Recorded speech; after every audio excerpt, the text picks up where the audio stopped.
இந்தியாவுக்காகவும் மக்களுக்காகவும் நம் ஆண்டவர் பேசிய வார்த்தைகள், இப்ராஹிமே என் அன்பு குழந்தையல்லவா, உனக்காக என் இதயம் ஏங்கி தவிக்கிறது என்கிறார் ஆண்டவர். உங்கள் பாவத்திற்கு தண்டனை நான் தந்தாலும் இயேசுவுக்கே நன்றி, உன்னை நினைவில் கொண்டிருக்கிறேன் என்கிறார் ஆண்டவர். திண்ணமாய் இரக்கம் காட்டுவேன் என்கிறார் ஆண்டவர். எரேமியா 31:20 இவ்வாறு கூறுகிறார். நம்மை படைத்த கடவுள், நம்மளை உருவாக்கிய தேவன் நம்மை கைவிடுவதில்லை. நாம் மீண்டும் மீண்டுமாக பாவத்திலே புரண்டு கொண்டிருக்கிறோம். மாணவ மணிகளே, தாய் தந்தையரே, இளைஞர்களே, இளம்பெண்களே, பாட்டி தாத்தா அவர்களே, ஆண்டவர் நம் பாவத்தை, எவ்வளவு பாவம் செய்தாலும் நம் பாவத்தை மன்னித்து என் அன்பு குழந்தையல்லவா என்று கூப்பிடும்போது நமக்கு எவ்வளவு மகிழ்ச்சி தருகிறது, நம் உள்ளத்திலே பிறக்கிறது.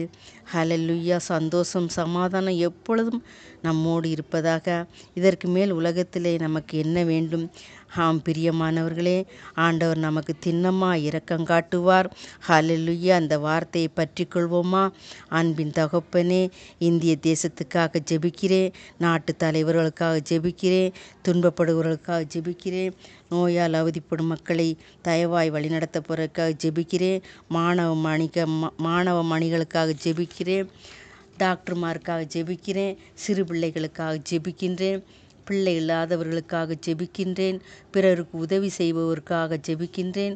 அப்பா, நர்சுகளுக்காக ஜெபிக்கின்றேன், காவல்துறையினருக்காக ஜெபிக்கின்றேன், தாய் தந்தை இல்லாத பிள்ளைகளுக்காக ஜெபிக்கின்றேன், அனைத்து மத துறவினருக்காக ஜெபிக்கின்றேன். அனைவரும் அது கரத்தில் வைக்கிறேன். அப்பா, இந்திய தேசத்து மக்களை பாதுகாக்க போகிறதுக்காக நன்றி.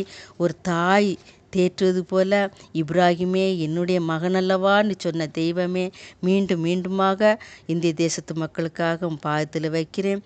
நீங்கள் எல்லாரையும் பாதுகாக்க போகிறதுக்காக நன்றி. இயேசுவுக்கே நன்றி. ஹல்லேலூயா! ஆமேன்.